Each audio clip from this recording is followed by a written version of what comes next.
Welcome back to the show, everybody. We got a great one lined up for you today. We got Kevin OLeary, Brad Garlinghouse, Matt Hamilton, and guess what else we got? We got XRP showing off today, up over 16%. Somebody roll that beautiful intro.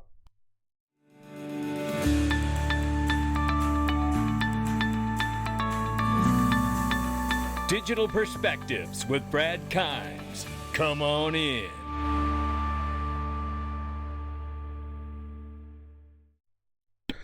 Welcome back to the show, everybody. You can follow me on Twitter at Dig Perspectives at the top of the screen. Everything that we're talking about here today. Give us a follow on TikTok at Digital Perspectives, no spaces. Right now, 983 billion crypto market cap. We're up 2.7%. Good morning. It's June 24th, 2022. Everybody, if you can, just take a second and wish Mrs. Backup well. She just had a massive double disc replacement neck surgery, and she could use a little bit of the support. Just everybody saying, hang in there, Mrs. Backup. It gets better. She did really great yesterday. Everything went well. So we just need that healing process to begin. Bitcoin right now, 20,000 plus, Ethereum, 1,100 plus. And right now at the number 6 spot, 37-cent XRP, up 13.5%, as much as over 16%, as I just showed you on the 24-hour, and 19+% on the 7-day. Let's look at the range of price very quickly here. Moving from 32 to 39 cents. Right now, 13.68% move. We are not upset about it. We'll take a look at some TA from Dark Defender before we get out of here and see what we may be up against. I want to remind everybody right now, this is a great time to really get your stuff off of exchanges. The majority of my crypto holdings are on cold storage with Ledger, and I like it. There's a link underneath the video, and Ledger has for a long time now. You can have the ability to buy, sell, and trade directly to your cold storage. So that is amazing as well. So check out the link underneath the video, ladies and gentlemen. Don't mess around. These are unclear times, and we're going to get a picture of that as we move forward. But this is something that's actually very clear. This is Jeremy Allaire saying, ice cold euro coin on tap at Circle Forward. Come on in, Jeremy Allaire. You know, I've said that I believe that the USD coin is the unofficial, official digital dollar for the United States, at least on the retail side. And here we see that he promised by the end of this month, they will be launching Eurocoin with the same regulation and the same compliance for Europe, which represents 27 different countries. This is not a small thing. I believe what we're seeing in a macro sense here is we are seeing two of the largest, most liquid currencies get a legitimate stablecoin representation in the digital world, highly regulated, highly compliant by the same provider, backed by Goldman Sachs, mind you. And this fills the liquidity pool to ultimately fuel what I believe will be the purposing for large cross-border payments using bridge tokens like XRP XLM. Another very important piece to the global payment puzzle, Eurocoin, building liquidity between the two biggest currencies for a giant pool of liquidity for cross-border payments. That's what I believe we're witnessing, ladies and gentlemen. Who's next? I've been asking it. Kevin OLeary asked it. And I tell you, in a minute, you're going to hear Brad Garlinghouse talk about it a bit too. I don't care if you're in equities or in debt or in crypto or in real estate. You always need a big player to go to zero. That always helps, whether it's long-term capital or whether it's one of these crypto infrastructure companies. I would like to see, and I don't want this to happen, but it always gives you a good bottom when you get a large player over-levered that goes to zero. And that always tends to be the beginning of the rebuilding process. So if you have to sacrifice someone who used too much leverage, and it's always leverage that does this, somebody's over-levered, positions are complicated, they're not transparent, they're not liquid, and they go to zero. Someone is out there on the brink of zero. That's okay. In fact, I'd argue that's a good thing when we get it. Now, do we get it this week? Do we get it next week? Someone's going to zero. I don't know who, but it'll be great for everybody else that survives because everybody will learn from that. And that's what I like about a washout, an event, And I think we're due for one in crypto land. I think he says it well here. And again, it's not that you're eager to see someone fail or go under, but it is a watershed moment here that we're experiencing. And I believe it is also the precipice of some foundational clarity on legislation, at least on stablecoins, if Senator Gillibrand comes through, as she said at Consensus a short time ago. Now, in the beginning of this interview, shout out to DAI for this clip here, BNN interview talking about the new office and location in Toronto, Canada, and Brad Garlinghouse is also going to make an analogy very much like the early days of the .com era. Take a listen here.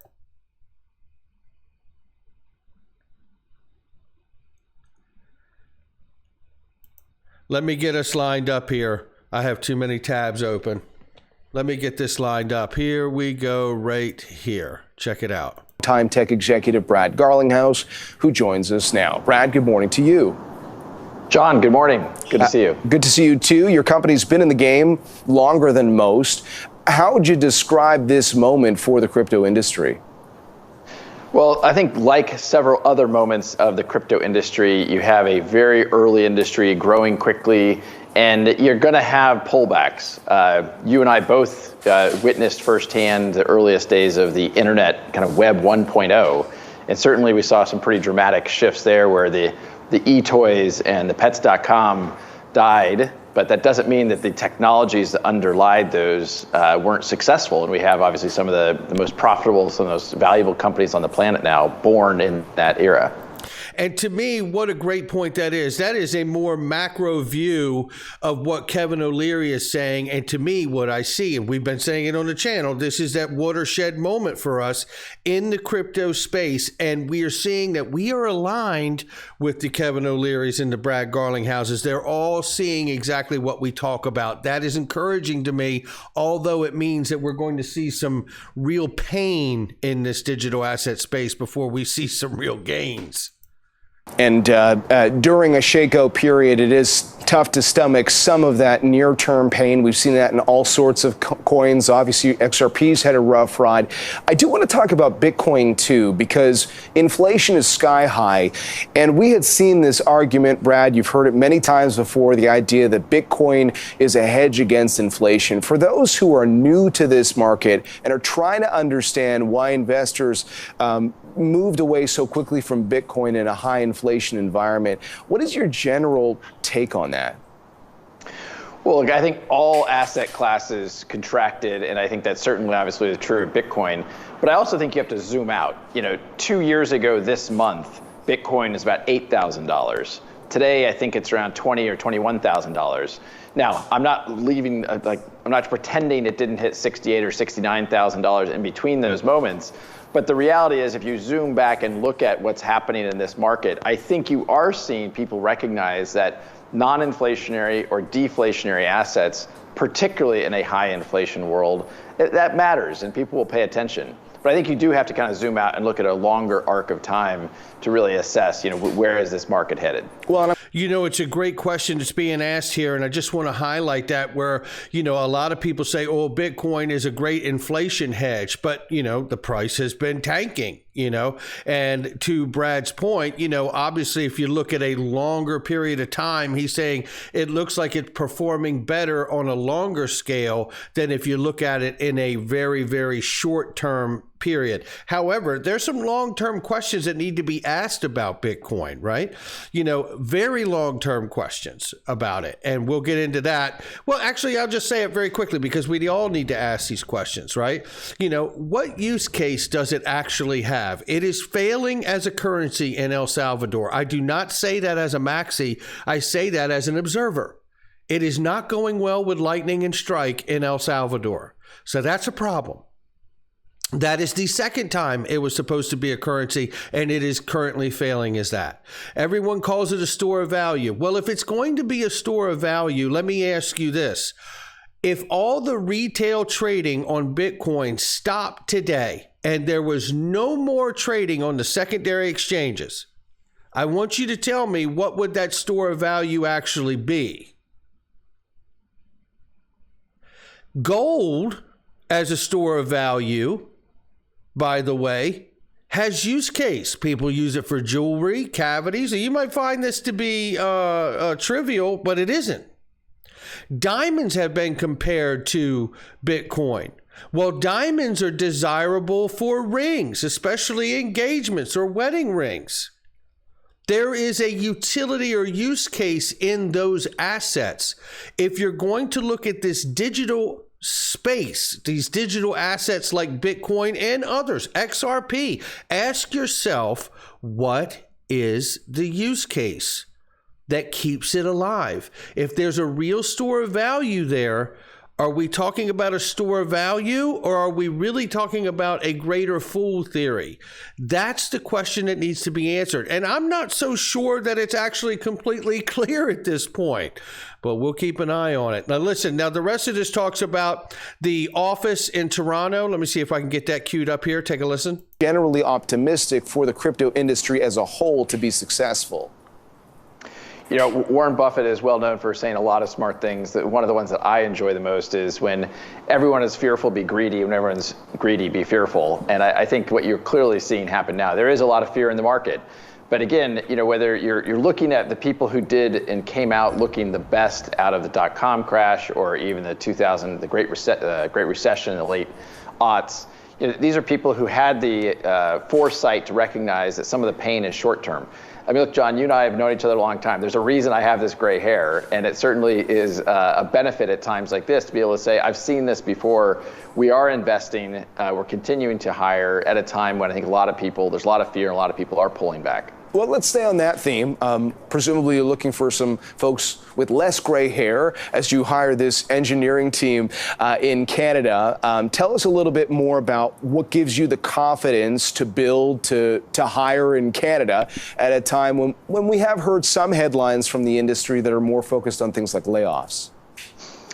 Look, I think you described me in your intro as a long-time tech executive, and I tried not to take offense to that, but you're right. I've seen some of this, and one of the things that's really changed, I think, is tech talent. Really, there's kind of I don't want to call it a monopoly, but a lot of concentration in Silicon Valley, and that is not true today. The tech talent you have here in Toronto is really outstanding. Between Waterloo University, the Toronto Metropolitan University, you have some amazing engineers, some talent that we want to bring into the blockchain and crypto industry. So Ripple announced we're building our first Canadian office here in Toronto with a plan to, as quickly as possible, hire 50 engineers here locally. We're really excited about it, and so far the reception has been really, really strong. All right, before I let you go, one of the other issues we've seen, whether crypto was up or down, is the regulatory environment. And a lot of people have tried to get their heads around it, and you've had a long, very public legal battle with the SEC tied to the sale of unregistered XRP securities. For those unfamiliar with why you've engaged in that battle, why take a stand, and how long do you anticipate that continuing? Look, regulatory clarity has been something that Ripple and I have asked for from regulators around the world for years, and we have gotten that from many jurisdictions. The United States really has been a laggard in that regard, and it's really out of step with other G20 markets, G20 economies. So the United States Securities Exchange Commission did file a lawsuit suggesting a very kind of nuanced, are Ripple's sales of XRP an investment contract? And this is a dynamic that we think is very clear, and we think it's very important for the entire crypto industry, not just for Ripple. Because if you're the SEC, you're a hammer and everything looks like a nail. The current chair of the SEC has said he thinks everything but Bitcoin is probably a security. If that's the case, that's going to be a very negative sign for crypto in the United States at large. And really, you're already seeing a lot of crypto growth and talent move overseas because of that. Would that include a market like Canada? Well, certainly we do think about that. Canada has, to some degree, followed some of the U.S. regulation, but also, really, Canada is ahead of the U.S. in that they've already done a Bitcoin ETF, which the U.S. is still lagging. So, look, the U.S. was a leader in the internet kind of 1.0 experience, partly because there was that regulatory clarity, that certainty. And we don't have that in the United States. There are some steps in Congress now that I think could be positive to help provide that. But that's not just important for Ripple, it's really important for the whole industry. And there you have it right there. But listen, I want to show you, because what he's talking about, he doesn't go on to say how long he thinks the case will last or what have you. However, but I want to show you this, because this is really problematic here in the United States, and especially for Gary Gensler. Covered yesterday at Fox News, Liz Clayman, Charles Gasparino, Eleanor Terrett have been on the scene. And look at what the coverage here is. Congressional GOP taking aim at Gary Gensler's progressive rulemaking agenda at the SEC, as well as Hester Peirce. Take a listen. Chairman Gary Gensler is releasing the agency's list of rulemaking proposals, and he is getting pushback already, including from crypto mom Hester Peirce, who, of course, is a very important person on the SEC. Is she not, Charlie? She's a Republican commissioner. We should point out that he's getting pushback on all these proposals, but particularly the climate stuff. I mean, how he wants companies to do this enhanced disclosure on how they're reducing their footprint. It is getting pushback from Republicans as well beyond the SEC's mandate. And there are other issues they have problems with. But we should put up first what Hester had to say. Again, an SEC commissioner, Republican. Let's get a full screen of what she had to say. Just put it right up there because it's interesting. The agenda continues to shun issues of core of our mission in favor of shiny objects outside of our jurisdiction. We used to focus on companies' disclosures of economically material information. We now focus on disclosures of hot-button matters outside our remit. That's their authority. We once sought to protect retail investors. We now rush to aid professional investors. I mean, that's pretty tough stuff from inside. I've not seen a commissioner come out against a chairman like that. Now, maybe even more problematic for Gary Gensler, if he wants to get this through, is what Senator Pat Toomey, a ranking Republican on the banking committee, had to say. Let's put up what Toomey gave Elliot, my producer, Ms. Terrett. Put it right up there. I'm very concerned that Gary Gensler is pushing the limits of the SEC's authority. I think this new proposed rule on climate disclosure is wildly beyond what has ever been contemplated at the SEC's as their responsibility. Regulation by enforcement is a terrible approach. Now, listen, I just want to cut this in, and you could hear the whole 2 clips. Thank you to Tim for this on my Twitter profile. We have a lot more to go over here, and I want to get it all in. But the reality here is that he is now getting pressure, which he has been consistently getting pressure from Hester Peirce, crypto mom. But I mean, it is really getting strong with the language and verbiage now from Hester, but now also Senator Toomey. And knowing that elections are looming in November here, and the whole campaign for all of this is starting, the pressure is starting to mount. So again, when it comes to the stablecoin legislation from Senator Gillibrand, Senator Loomis, Pat Toomey, right, Senator Toomey, and Patrick McHenry from the House of Representatives, they better get moving pretty quickly to get this stuff through if they want to have a chance to get this critical legislation for stablecoins done and passed as a foundational layer. Now, check this out. So as I shared with you earlier in the start of the show, we were as high as 39 cents, 16.86% on the 24-hour. Where's that coming from? Bitcoin's not moving with it at that pace. So is it on-demand liquidity? Is it institutions rushing in to buy up XRP because they feel like it could be the next Amazon or Google to rise like a phoenix from the ashes of this watershed moment in crypto? I don't know the answer. I always feel like on-demand liquidity is controlling price now and not retail. That's for sure. I've felt that way for a long time, although I can't really prove it. But I do feel that way speculatively. So here's what we need to look at when it comes to price. And then I'm going to give you a thought here before we wrap it up. And it is this. Dark Defender says, hi, y'all. Let's have a quick update for a 4-hour time frame. XRP had the expected breakout. What's next now? He says, have a great weekend. Take a look at it right here. Let me see if I can get this image up properly. There we go. So retest of 35 cents expected. XRP is expected to have a resistance at 43 cents right here. So you could see it push all the way up to 43 cents is what he's saying. And it doesn't mean that it will, but it retested 35 and obviously 39 cents. But we could test to 43 and maybe 39 as high as it goes. But what we really want to pay attention to, the 4-hour RSI indicates XRP is almost overbought. So if it's overbought, there's also a suggestion and an indicator in that we could see a pullback. Right? So we want to be very conscious of this kind of moment right here because, this may just end up being a bull trap. And what adds to that idea and notion? Well, it could be for the whole crypto space as well, because as you know, and I've been saying it, and I'm saying it until we find out exactly what happens to USD Tether. I see USD Tether clearly in the crosshairs of regulators and governments, especially the US government.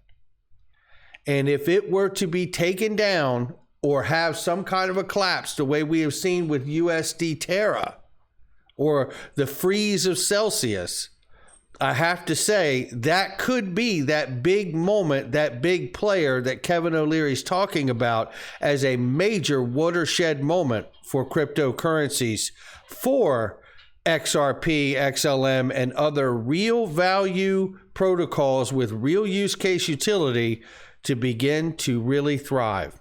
That's going to do it for me. Not financial advice from me or anyone else, just my digital perspectives. I'll catch all of you on the next one.